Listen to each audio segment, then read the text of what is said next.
In the beginning of our marriage, he was working, I was staying at home with our first child, and I was not involved in the business at all. How do you thrive in partnership when you're married to a driven person? You're driven in your own way, I'm driven in my own way. And so now we have discovered over the years what my talents and gifts are, what his talents and gifts are, and we use them in the marriage so that the business is not running our life, it's feeding and fueling our life.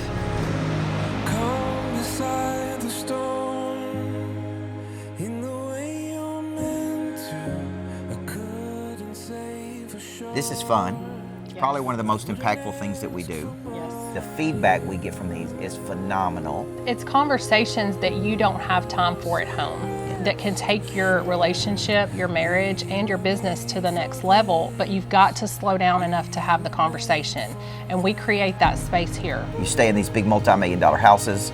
You come to Watercolor, Florida, which is one of the top places in the world to come to. So this is a cool experience. It is cool. We're glad to do it. We're going to keep doing it. So Living with the Monster Couples Retreat, we hope you come to one in the future, and we look forward to working with you.